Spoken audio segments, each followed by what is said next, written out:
What's up, everyone, and welcome to another episode of the Spurs Up Show presented by the Armchair Americans. I'm your host, Chris Phillips. No Tyler Clark today, but we do have a very special guest joining me on the show today. Before we get into that, if you're not subscribed yet to the Spurs Up Show, you're missing out. Be sure to go online. Please rate, subscribe, share, and download the Spurs Up Show.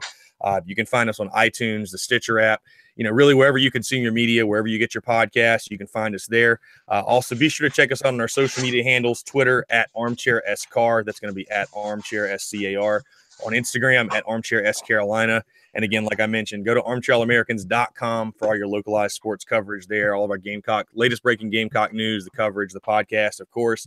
We put out a ton of great content, and also for any of your sports needs, pro and college, armchairamericans.com is the place to go. So like I mentioned, I am joined today by a very, very, very special guest, kind of to go through a little bit about him before we jump in. He's a career 280 hitter for the Gamecocks from 1999 to 2002. 280 hitter, hit 33 home runs, 154 RBIs, was also a first-team All-SEC designated hitter in 2002, had a very, very memorable home run against the Clemson Tigers in Omaha in 2002 that I'm sure Gamecock fans haven't quite forgotten about yet. Also was formerly doing color commentary for SEC Network Plus for all South Carolina baseball games, and like I said, someone that I think is pretty well known amongst Gamecock fans everywhere, has made multiple appearances on different outlets such as 107.5 The Game, and is definitely around Columbia as well. So definitely want to welcome Trey Dyson to the show. Trey, it's great to finally have you on, and appreciate you taking the time to come on the show today. Oh, absolutely. Thank you so much for having me. I'm looking forward to it. Yeah, for sure. So I want to jump right in because, the last thing I talked about was the color commentary stuff with SEC Network Plus. Anybody that's been following along, at least this early in the season with South Carolina baseball, knows that there was a switch up there. You had talked about a little bit on your own personal Twitter account. The State had an article about it. I just want to kind of get your take on it. You don't have to go into too much detail if you don't want to, but just kind of how you found out, what your reactions to everything were, and just kind of, just tell us what sort of happened with that. Well, I guess I could start with, a long time ago, the great Mike Morgan was our radio guy back when I was playing, and we kind of formed a good relationship back in the day. And whenever TV would come to town back in my playing days, I would love to get on the camera and fool around with the guys back then. It was like Fox Sports that would be the only ones that would broadcast our regular season games. And so I kind of took a liking to it then. And then Mike Morgan kind of helped me out in the very beginning, along with Tommy Moody. He used to let me get on some radio type broadcasts back in the day before everything, with technology got so good. And so I messed around with it a little bit here and there. And even when I was playing pro ball, I played pro ball from after 2002. I went straight from the College World Series out to Spokane, Washington, and played professional baseball for about 3.5, 4 years. But even during that, before spring training and stuff, I'd get on the radio and with Tommy and do some stuff, and then was able to do some games with Mike Morgan. And then throughout the years after I got done playing pro ball, South Carolina baseball would have about 6 or 7 games per year that would be on Fox Sports, and I was able to do those games on television. I got to work with Mike Morgan and Dave Neal and guys like that. And then whenever the SEC Plus thing came along, that was just kind of a natural fit to put me in there, since I'd been doing it, for a long time already. And obviously really enjoyed it. And when I found out this year I wasn't going to be doing it, I'd figured I was going to be doing them again. It was just kind of caught me off guard, and, certainly kind of hurt me a little bit. But that being said, I'm over it completely, and I've got no really ill feelings to anybody. Just moving forward. It probably should have been handled a little bit better. They probably should have reached out and called me a little bit sooner. But we all make mistakes, so it's all good. Yeah, that's what I was going to ask you. Was it one of those things where, because I feel like now what happens a lot of times, at least in the sports world, it seems. I mean, you see like guys saying, I found out I was traded from Twitter, or somebody texted me. Was that something how you found out, or was it, I guess it doesn't sound like they really even reached out to you ahead of time or anything like that. Well, I basically called and found out that they had decided to go into a different direction. So that's kind of how it went down. But like I said, it's not the end of Okay. the world. It's got a lot more time to do some other things, but I certainly love doing the games and wish them nothing but the best from this point going forward, obviously.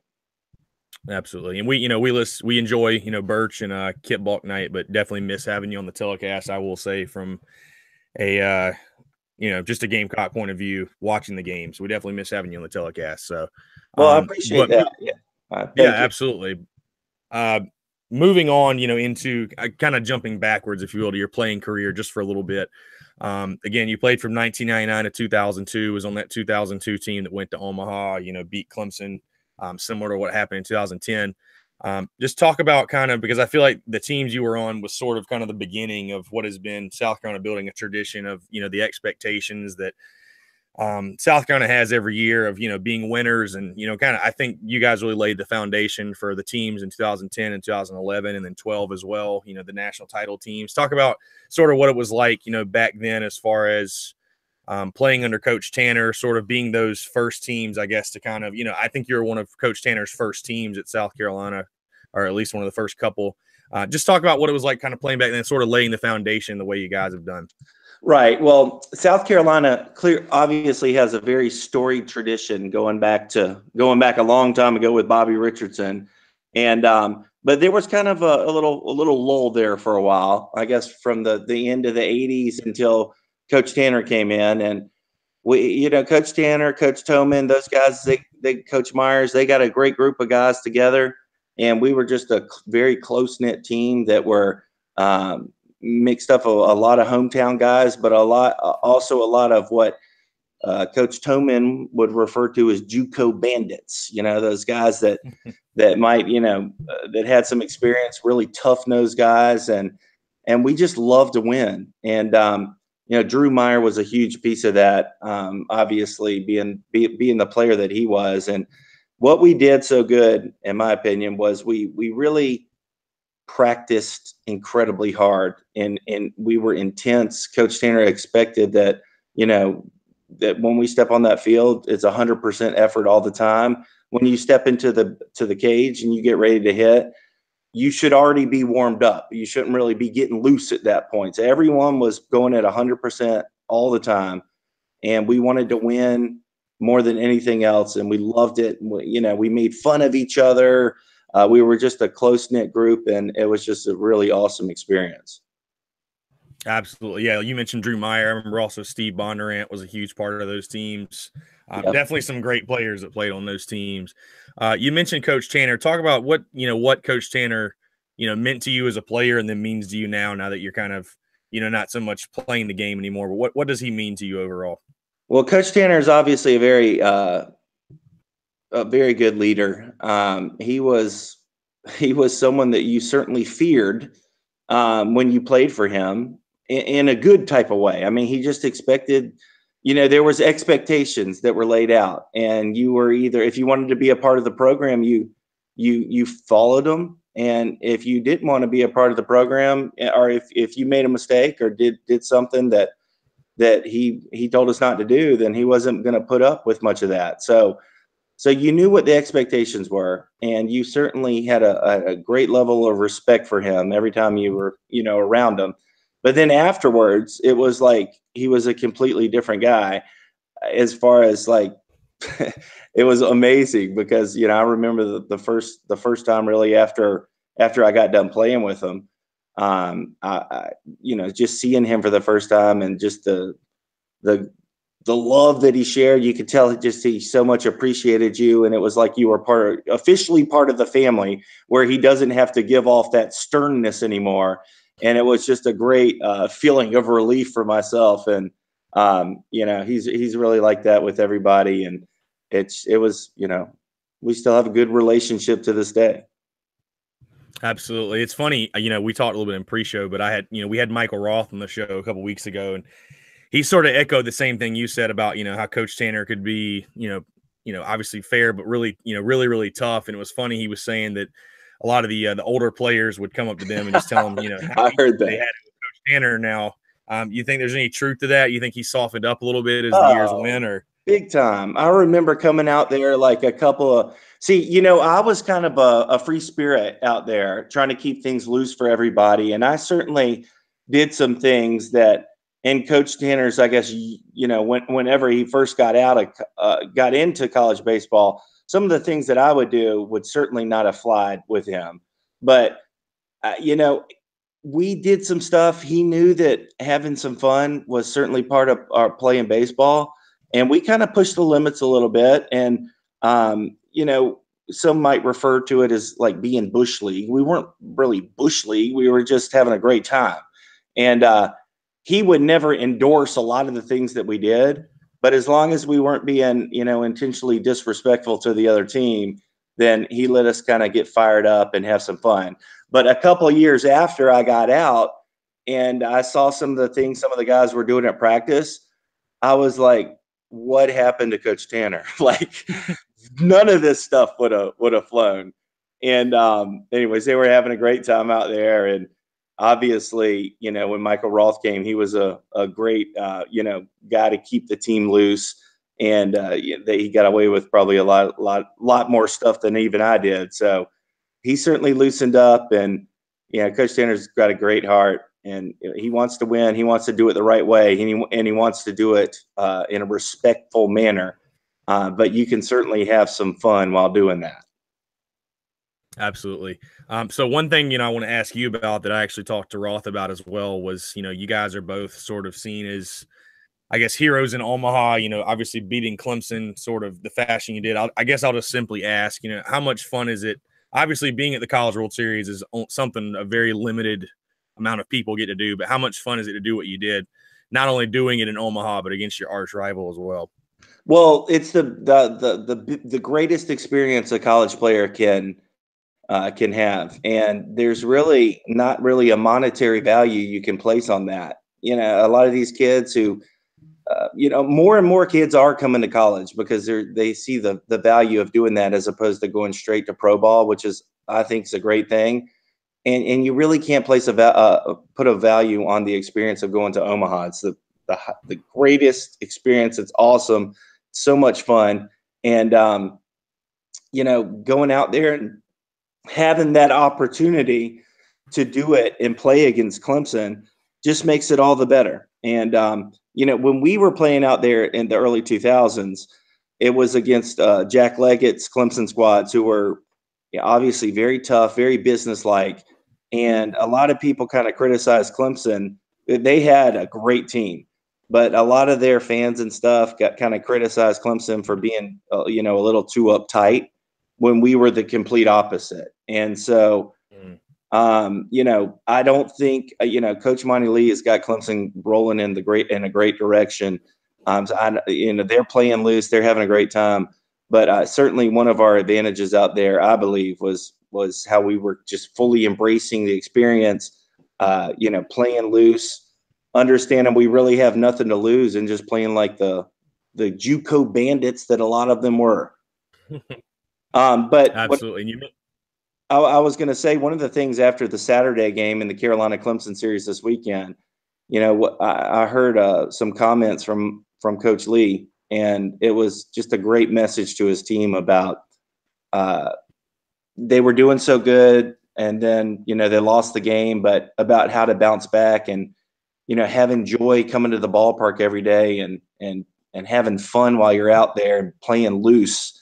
I mean, baseball is a fun game, and it's meant to be played loose. It's a game of failure, so certainly guys can get tense. But if you have a good guy at the top of the ship that understands that, hey, we're playing out here, let's have fun, let's play hard, let's play loose, it certainly makes a difference in the overall level of play for a team. Absolutely, and you mentioned Monty Lee, and definitely, I mean, he's someone all South Carolina fans are familiar with, and I think it's no surprise, at least in my opinion, what he's doing at Clemson. You talk about how important the man at the top is. I want to get into the series over the weekend with Clemson, but talk about kind of your impressions of Coach Mark Kingston, what you thought of him beforehand. Has anything changed? Has your opinion of him changed since he started, and kind of just what you think about the leadership at the top for the Gamecock side? Well, I think Carolina's in great shape with Coach Kingston. The thing that I noticed about him first was his willingness to, kind of reach out, learn about the program's history, understanding the importance of former players in the past. And I thought that was great. But I also noticed that he wasn't kind of overwhelmed with the whole coming into the SEC type thing. He was kind of like, hey, I know I'm here to do a job. I'm not going to get distracted by, what people are saying about me, or if I was a good hire or not, or, how many fans are going to come to the games or anything like that. He just has a great disposition and understands that if he implements the plan that he wants to implement, he's confident that that will work.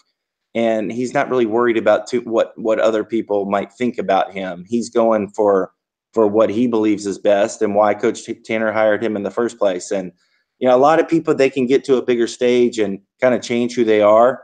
Think they might have to, coach a certain way. But I believe Coach Kingston has just completely stayed true to himself, and, is coaching these guys the way that he coached, throughout his career.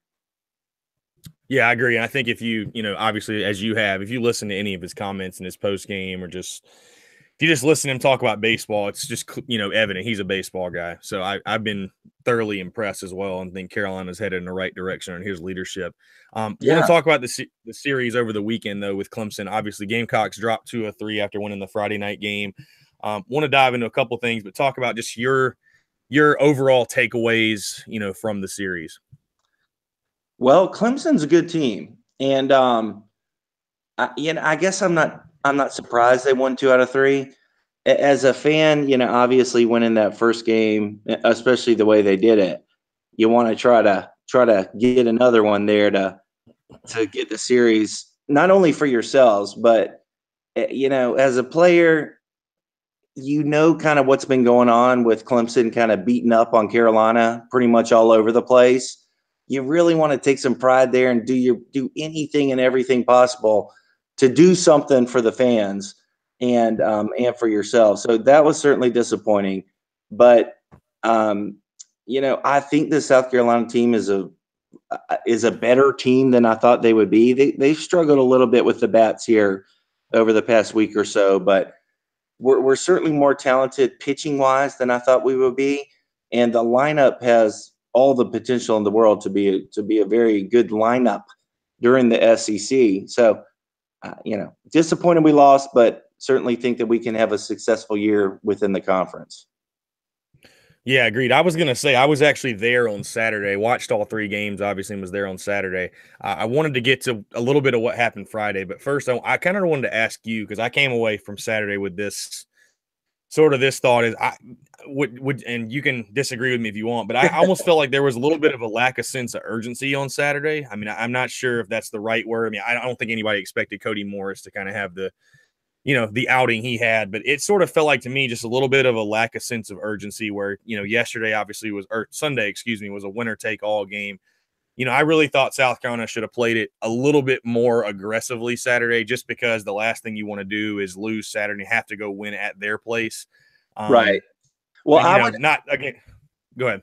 I mean, I would certainly agree with that, especially since you're playing with house money. You won the first game, and you got a guy in Cody Morris who throws the ball 95 miles an hour. You got to have some confidence going into that game. And it is a tough place to play, but I'm completely with you there. And hopefully I was just going to say, I thought they made it painfully evident. And again, I'm not, questioning any coaching decisions. I just thought they made it painfully evident they wanted to start Gilreath on Sunday, because in my opinion, being there, you could just see Cody didn't have it. I mean, it was amazing to me. I told somebody it was amazing through 3 innings. He's given up 1 run. I mean, I think at that point he had 6 walks or 5 walks or whatever. Right. And honestly, I think I probably would have pulled Cody after he walked the leadoff batter in the 4th inning, again, just knowing he didn't have it. And, they stuck with their guns and their game plan. I really think they wanted to start Gilreath Sunday again. I mean, if they didn't, I think that would have been the time to pitch him if you're going to pitch him in relief. But yeah, I mean, again, if Cody Morris has his stuff, it's, you're not even talking about it. But I just thought maybe there was a little bit of lack of sense of urgency, in the sense they were like, well, we've got one to give. We can still win the series if we lose today. Where I thought the mindset should have been, you have to win today. Like, this is throw all the chips out. We need to win this game today and just end this thing now. So, well, I understand what you're saying, but also when you have a guy like Cody Morris, you're gonna have to at some point this season battle through some adversity, and whether it be the Clemson game or the fourth series SEC series, when you throw that hard, you should always at least be able to bring your fastball with you to the park. And he obviously had some issues, but they didn't, like you said, they didn't really score a lot of runs. And this offense is Coach Kingston's very proud of his offense. You got to score some runs too. I mean, you got to knock the ball around and not be afraid to drive some pitches. I see Carolina, missing a lot of very hittable pitches that that they could have gotten to, and that Saturday game could have been a completely different game. I feel your frustration with Cody Morris, certainly, but they only gave up. What did they give up? 5 runs that second game. Yeah. No, you're right, and I like Cody too. And I mean, I think it goes to show that the few runs he gave up goes to show how good his stuff is, that he can walk that many guys, and he continuously got out of jams. It was crazy, like I said, to watch. And like I said, he's got the velo. I think he's, he could arguably have the best stuff on the staff, obviously competing with Adam Hill. But right. Let's be fair to Adam Hill. Adam Hill is a bona fide big leaguer here in a couple of years. I mean, he's filthy. I was going to ask you what you kind of thought of that performance Friday, that 14 strikeout, back-to-back 14K games. I mean, I guess the thing that I was more surprised about than anything was the emotion that Adam Hill showed. He's pretty much, for the most part, hasn't really showed that much emotion. But when he was striking out those guys and getting fired up, coming off the mound, I love to see that, because it tells me that this is more than just a regular game to him. And it's wanting to beat Clemson. And that's the type of attitude everyone's got to have. But he is filthy. I really think his changeup is a lot better this year. His fastball is tremendous. And he's pounding the zone. When he's on that mound, he knows that he's going to, he knows that he's the best player on the field, and it shows. Speaking of that, Madison said, I'm helping out at Blythewood High School, coaching baseball as a hitting instructor on the varsity team. And Madison Stokes' brother, Jansen Stokes, plays there. And Madison came and talked to us. And, one of the things that he told us was, we asked him, why do you think he's been so successful this year? And he said, because it's all confidence. And that when he steps into the batter's box, whether it be true or not, in his mind, he's the greatest hitter in college baseball. And that is evident when he gets into the box and you see the swings that he's taken. It's also evident to me when Adam Hill is cutting that ball loose that he has that same mindset as well. Yeah, no, absolutely. And I definitely want to talk a little hitting with you, because obviously you were a top college hitter yourself for Carolina. Want to talk about this lineup. Obviously, like you said, over the last week, they've been a little bit of a slump, I guess you could say. I thought the bats definitely woke up on Sunday, and which was definitely encouraging to watch. But the one guy I want to talk about from your perspective, a hitting perspective, a fellow lefty, is Carlos Cortez. What have you, obviously he was bumped down to 8th in the lineup Sunday, which I think was a move they had to make. I mean, when you're 3 guys slumping as bad as he is, it makes it really hard on your team to score runs. I mean, what have you seen from watching him in the limited time you've gotten to watch him? What do you think's been his, maybe his biggest problem at the plate? Is it that people have film on him from last year? Is it anything particularly he's doing? I mean, what are you seeing from him right now? Honestly, I can't give a great critique on him because I haven't really studied his at-bats completely. But a lot of times when you're a guy like Carlos Cortez and you got the name out there, you've obviously heard of the sophomore slump before. Guys are certainly treating you a little bit differently. He sees a lot of off-speed pitches, and he has done some great things at the plate despite the batting average. But he's a guy who really gets his weight into his swing, meaning he really falls forward well, which creates a lot of kind of inertia to be able to get that bat moving for you. I don't know if really it's kind of like falling forward to really get that bat moving for you. And I don't know if you've ever heard of like linear versus rotational hitting. I was more of a rotational hitter, and everyone to some extent is a rotational hitter, okay? But not everyone falls forward as good as other hitters. Carlos Cortez falls forward tremendously within his swing, but if he's not keeping his hands back and his upper half coiled, as he's making his fall forward, whether it be because he started late or started too soon, or whether it be a breaking ball, change up, curve ball, and his hands kind of leak forward a little bit, it's going to certainly cause some issues for you. So if I was Carlos Cortez, I would just really work on, doing what I'm doing, doing what has made me a great hitter, which is, the way I use my entire body with the swing, but just making sure I train myself as much as I can to keep my hands back, on off speed and change ups. It's easier said than done, but I've seen him do it multiple times. And once he can get back into that good feeling of being able to keep his hands back, maybe recognize the pitch a little bit earlier, even sitting on certain off speed pitches from time to time, I think he'll start popping off here pretty soon. Yeah, for sure. I was going to say it's pretty funny because last year he really didn't do anything in non-conference last year either, and he hit conference play, and all of a sudden it was just the switch turned on. I don't know if maybe he's just an SEC type hitter or what the deal is, but maybe he's saving it for SEC play. I don't know. Yeah, I mean, he's a tremendous hitter. One of the things also too that might not be a bad idea to consider is to pop him up into the leadoff hole. It's not like we've really had a great leadoff hitter. I mean, Noah Campbell to me is one of my favorite players. I love watching him play. I think he's going to do great. But a lot of times when you have a hitter like Carlos Cortez, you throw him in the leadoff hole, all of a sudden he keeps coming up and he's not having to think before he gets up to the plate for that first at bat. He just gets in there and he's hacking right away. Typically, you're going to get better pitches and more fastballs. I think that could certainly be an idea for Coach Kingston to look into. It would be untraditional, but that's the type of stuff I'm thinking about. I agree with you.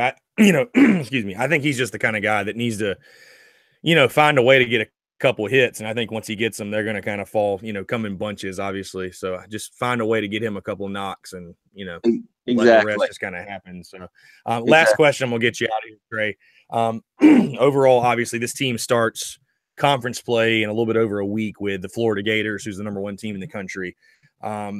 We're 12 games into this point. What do you need to see from this team, or what do you think this team maybe needs to work on the most before it obviously starts in the SEC play, with the Florida Gators in a week and a half?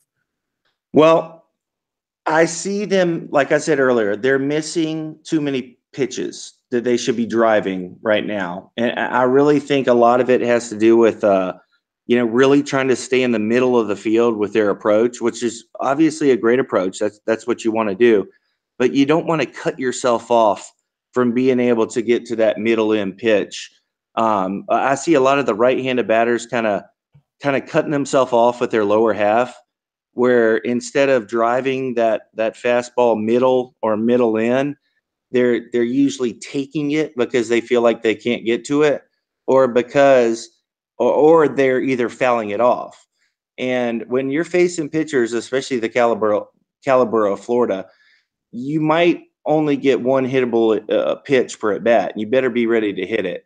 And that's what I see. Maybe just trying to be a little bit too perfect at the plate, with going up the middle the other way.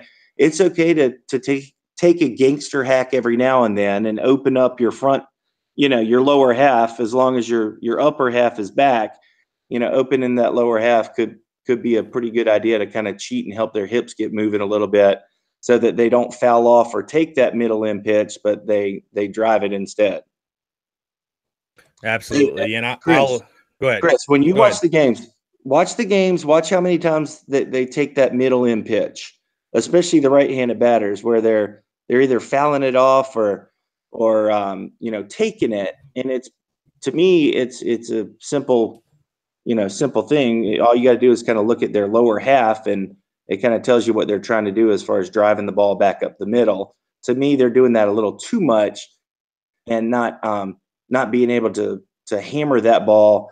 That if you go out and watch them take batting practice, the pitch that they're taking in the game is the same pitch that they're crushing out to left center during batting practice. Yeah, no, I definitely agree with you. I was going to say, from a pitching perspective, the one thing I'm looking for before they get into conference play with Florida is sort of what happens with the weekend rotation. I mean, I know they started Gilreath on Sunday and it was a toss up. I definitely think Gilreath earned another start. I'm not sure if you got to watch that entire game. I thought Gilreath threw the ball really well. I thought he was snake bitten by some, a couple of blue pits and some weak ground balls. And I think he kind of uncharacteristically, fell behind in the count a little more than he had in his first two appearances. But I mean, he's 17 years old starting at Clemson. And I try to tell people, like, you don't understand how crazy that is. He should be in high school and he's out here, starting against one of the best college baseball teams in the country at their place. So, I mean, I'm very intrigued to see just kind of what they do with that weekend rotation. Do they stick with Gilreath? Do they kind of, let it play out again? But I think they've got to figure out in a hurry because, I mean, the last thing you want happening going into conference play is, not knowing who your Sunday guy is, for example. So I'm really intrigued to see how they play that. Well, I certainly, I think we could both agree the kid has a lot of talent and will do some great things for South Carolina. The thing I like about the staff is they do have a lot of good arms where anyone could step up at any different time. So honestly, I mean, I was really concerned about the pitching going into the season, but I feel a lot more confident after I've seen the way they throw the ball. And Clemson's a great team. They took it to us a little bit, but I'm feeling good. But our offense, they got to produce. They have the players to do it, and it's just a matter of them producing. So we'll see what happens.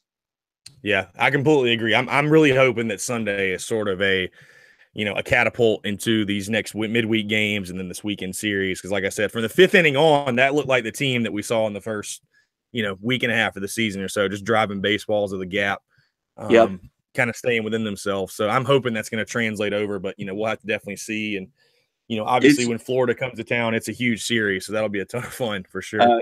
It's going to be tough. The entire SEC season is going to be tough. There's a bunch of great arms, but they have the talent. They just gotta be ready to hit that pitch. When you can get a lead on somebody and create that pressure, especially in the SEC, you got to get out early. You got to get out early and often, and you got to score those runs, early to kind of get it rolling for you. Yep, absolutely. All right, well, perfect. Well, hey, Trey, we're going to let you go. We'd definitely love to have you back on the show, obviously, talk some more Gamecock baseball. Let everybody know, kind of where they can find you on social media if they want to follow along. I think you're pretty active during the season as far as, breaking down the games and breaking down the Gamecocks in general. Yeah, I'm at Trey Dyson on Twitter. And then on Thursdays, I'm on at 107.5 with Tim Hill and Bill Gunter with Brian Jeffcoat. We work together at Jeffcoat and Jeffcoat Insurance. And we go on and kind of talk about the game a little bit.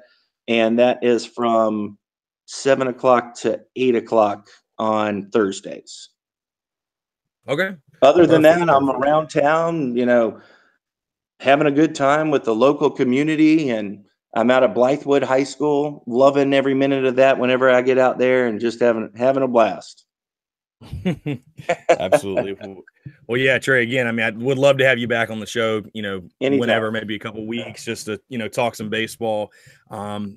Again, I'm Chris Phillips. You can find me at CPhilly19. Obviously, find us at Armchair SCAR on Twitter, Armchair S Carolina on Instagram, Armchair South Carolina on Facebook, and of course, armchairamericans.com. Again, be sure to rate, subscribe, share, and download the podcast. Check us out. We've got a ton of guests coming in as well. Trey coming back on the show, hopefully, and a lot of exciting stuff happening in Armchair South Carolina. So, again, Trey, appreciate you taking your time. We'll definitely be following along. We'll definitely be breaking everything down with, as far as the baseball season goes, and we will be in touch soon. So for Trey Dyson, I'm Chris Phillips. We appreciate you guys tuning in. And we'll catch you next time on the next episode of the Spurs Up Show. Thank you, Chris.